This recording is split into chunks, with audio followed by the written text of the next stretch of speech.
চলুন শুরু করা যাক মানব ইতিহাসের সবথেকে বড় গল্পটা, আমাদের নিজেদের গল্প। এই ছবিটা তো আমরা সবাই দেখেছি, তাই না? সেই যে বিখ্যাত মার্চ অফ প্রগ্রেস। কিন্তু আসল গল্পটা কিন্তু মোটেও এমন সোজা সাপটা একটা লাইনের মতো না। ঠিক তাই, এটা বরং একটা ঘন ঝোপের মতো, অনেক শাখা প্রশাখা, কিছু আবার মাঝপথেই শেষ। মানে যখন আমাদের প্রজাতি হোমোসেপিয়েন্স পৃথিবীতে এলো, তখন কিন্তু আমরা একা ছিলাম না। তো এই যে সোজা হয়ে হাঁটতে পারা আমাদের সব আত্মীয় স্বজন, এদের সবাইকে একসাথে একটা নামে ডাকা হয়। এই গ্রুপটাকে বলে হোমিনেন, মানে আমরা আর আমাদের বিলুপ্ত সব পূর্বপুরুষ, সবাই এই দলে।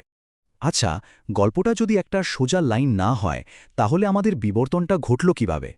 অনেক দিন পর্যন্ত একটা ধারণা খুব জনপ্রিয় ছিল যে আমরা একটা নির্দিষ্ট পরিবেশের সঙ্গে মানিয়ে নিয়েছিলাম। হ্যাঁ, মানে ওই যে আফ্রিকার তৃণভূমিতে টিকে থাকার জন্যই নাকি আমরা সোজা হয়ে হাঁটতে শিখেছি।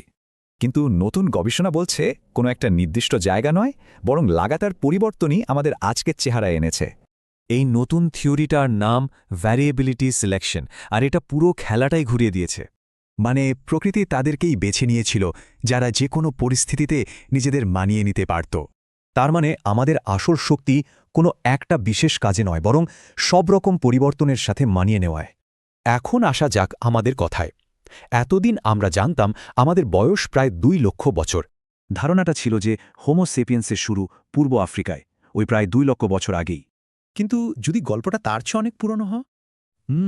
আর ঠিক তাই হয়েছে। মরক্কোর একটা আবিষ্কার পুরো টাইম লাইনটাই বদলে দিয়েছে।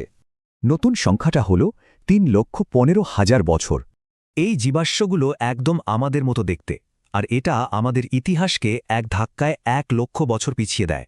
এর মানে আমাদের জন্ম কোনো এক আতুর ঘরে নয়, বরং পুরো আফ্রিকা জুড়েই আমাদের বিবর্তন হয়েছে। আচ্ছা, দেখতে তো আমরা একরকম হয়ে গেলাম, কিন্তু আমাদের চিন্তাভাবনা বা আচরণ কি আজকের মতো ছিল? না, ব্যাপারটা মোটেই তেমন ছিল না। এটা হঠাৎ করে হয়নি, বরং ধীরে ধীরে হয়েছিল। যেমন ধরুন উন্নত যন্ত্রপাতি বা পুঁতির মালা, এসব কিছু আসতে হাজার হাজার বছর লেগেছে। তার মানে পরিবর্তনকে মানিয়ে নেওয়াই আমাদের সেরা গুণ। কিন্তু প্রশ্নটা হল, ভবিষ্যতের জন্য কি এটাই যথেষ্ট?